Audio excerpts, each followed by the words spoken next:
Hello and welcome to our next edition of Music Discoveries. Today in our studio we have my friend Tonna. Hello Anna. Hello. Who is also a wonderful singer. She's a mezzo-soprano and wonderful performer. She just performed at Kennedy Center, Yes. right? Yes. And you sang my favorite Spanish music, Spanish opera so-called, Zarzuela. Zarzuela is analogous to the musical theater that we have here in Broadway or operetta, but it's from Spain. It's the operetta from Spain. That's one. And what orchestra was it? It was the Pan American Symphony Orchestra in Washington, D.C., and they specialize in music from Spain and Latin America. And they programmed this concert, this Zarzuela concert, to honor Hispanic Heritage Month.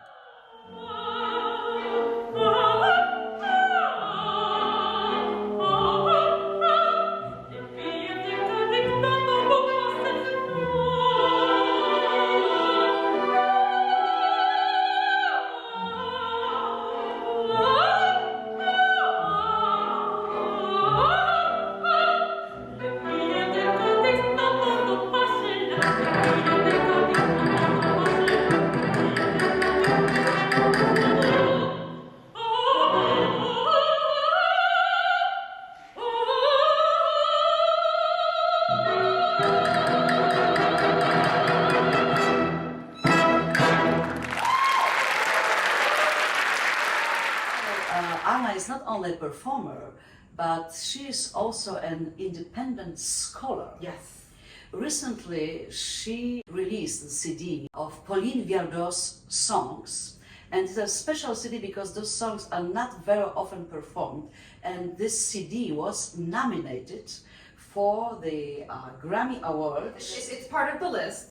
And on this CD you can find very beautiful songs of Pauline Viardot and also songs that she wrote in style of mazurka. Well, there is one mazurka in this CD, and it's from one of her chamber operas. So there weren't women in the 19th century composing in grand formats, but she did incur into the chamber opera forms. And she composed a piece called Trop de Femme, and this aria or romanza sounds a little bit like Offenbach. It's very light, and it's included in the CD as a world premiere recording, Mazurka de Blagoiska from her Trop de Femme.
Yeah, when we were talking earlier, we just found out so much common ground with Viardot actually and Chopin, because it turns out that Viardot and Chopin were very close friends. Yes, they were close. They were also, what tied them together also was George Sand, who was the companion of Chopin, as everybody knows.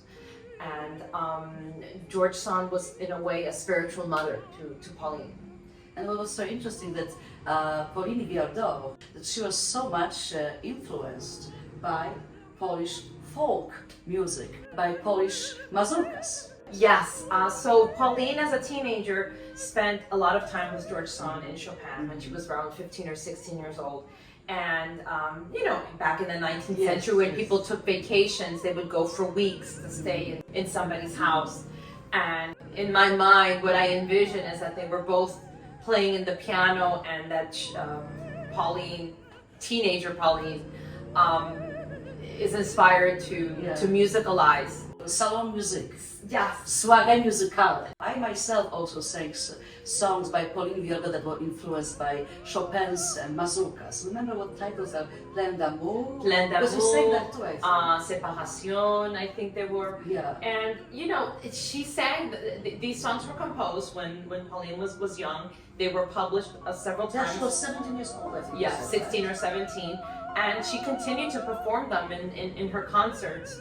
And you know, back then, this kind of genre of taking something that's known as instrumental music and turning them into other kinds of pieces was kind of normal back then. I just saw that you worked on the edition of Pauline Viardot songs. Yes. Right? Tell me something So about this. this whole Pauline Viardot project comes out of her bicentennial in 2019, 200th year of her birth. And in that occasion, I was approached by a musicologist in Spain, Patricia Kleinman, and Patricia wanted to edit the Spanish songs by Viardot, which are completely unknown. Not many people knew that she had composed in Spanish, and she had the manuscripts, and she wanted to edit them, publish them, and she wanted more than anything was to record them.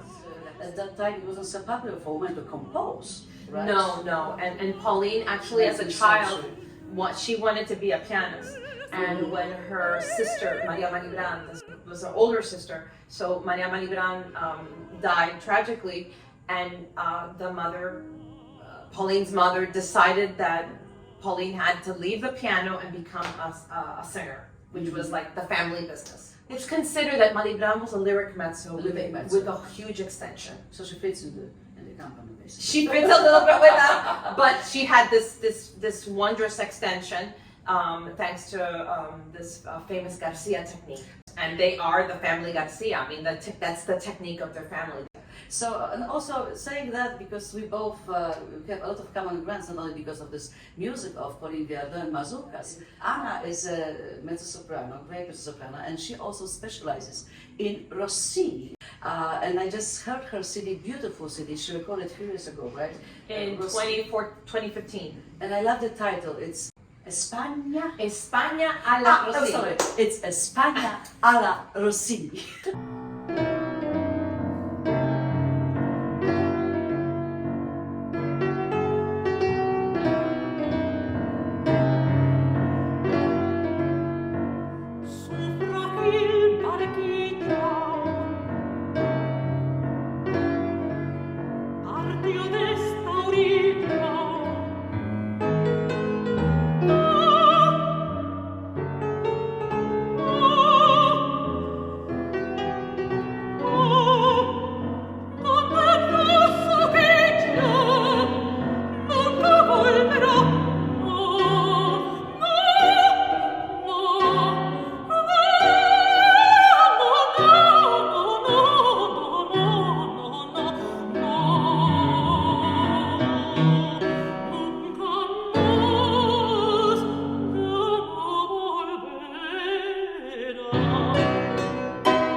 What was interesting is that Rossini had a huge fascination with Spain.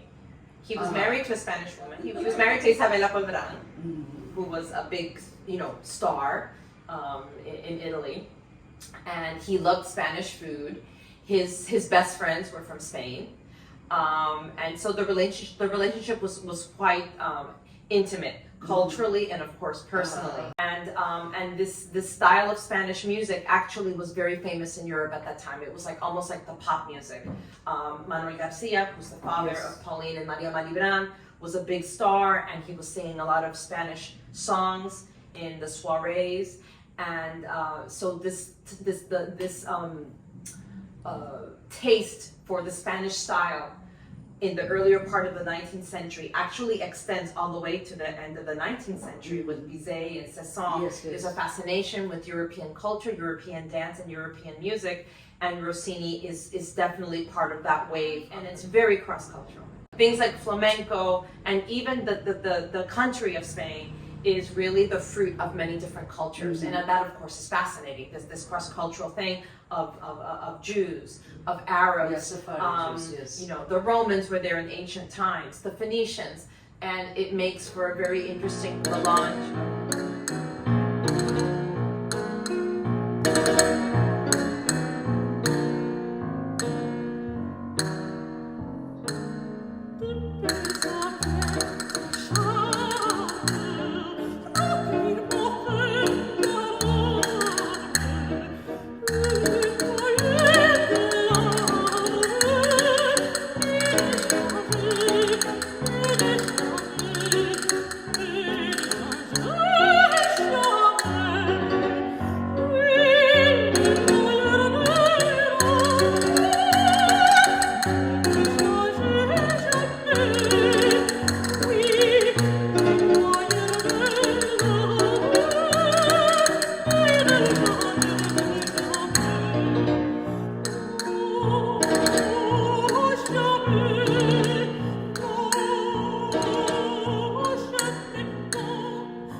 Yeah, so there's a lot in there. There's a lot in there. Do you go to Spain often? I do. I go at least twice a year. Oh, you perform there, right? I go and perform there, or I go also to do investigations. I was there this summer. Most of the time I'm singing music from Spain, but I sang Beethoven Ninth. I just sang a pair of 18th century Spanish operas of the time of Mozart. You know, very beautiful, very and sensitive. you have this, you perform, I've seen on YouTube, you perform with this wonderful combination of guitar and piano. Yes, they're sisters. They're called Duo Savigny, and I met them on YouTube. I actually found them on YouTube. I sent them a letter on email.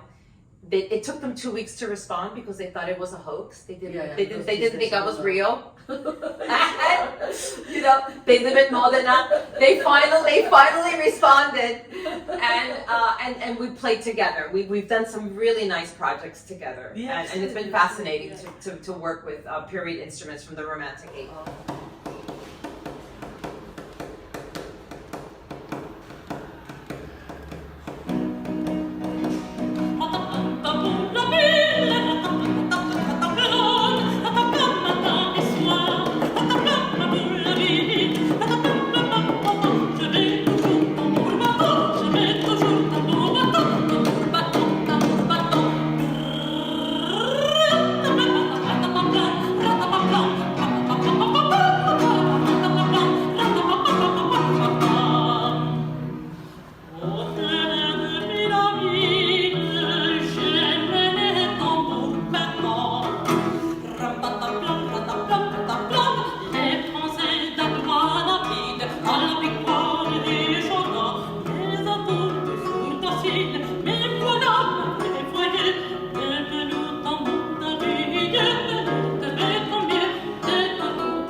Not only because she's a great performer, she's a great scholar, she also went on Fulbright scholarship to investigate music.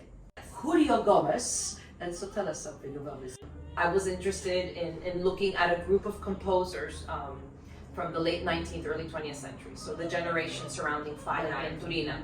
So Maestro Julio Gomez is part of that same generation. He's not very well known. He composed in several different styles, but one of them is the estilo alambrista. At this time of the 19th century, there was a big interest in the Moorish past. This romanticized the Alhambra, which is the famous palace, Arab palace, and they call this style alambrista, and it's kind of an Orientalism. It's like the Orientalist aesthetic, but in Spain. And Julio Gomez composed many of his songs in this kind of nationalist, alambrista, Orientalist way. So, and he's not very well known. The music is no longer edited. But he's a very, very fine composer. So he was kind of a surprise. I mean, I actually knew about his name and had read a book about him, but I was going to go and study, that whole generation. But then I ended up focusing on Julio Gomez. I met his son, and I spent a lot of time with Carlos Gomez Amat, who was a very fine musicologist. And so I developed a friendship with him, and I ended up learning about this time in Spain, this late 19th, early 20th century. One of my missions is to disseminate what we would call the classical arts of the Hispanic world, right? Everybody knows about tango, bachata, merengue, and those are all wonderful, wonderful genres. And I have this personal mission to kind of bring awareness about the classical side of Spain and Latin America. And so I have an arts education company that I founded. What's the name of the company? Hispanic Culture Arts. Hispanic Culture Arts. Hispanic Culture Arts, and it's co-founded by myself and my partner Ana de la Paz, who is a Spanish dance artist. And we create curriculum and workshops for children in the public schools of New York City. And thank you so much. Thank you for having being me. with us. And we will be back with more Spanish music and with more, maybe flamencos. Thank you so much. It's been such an honor. Thank you. Thank you.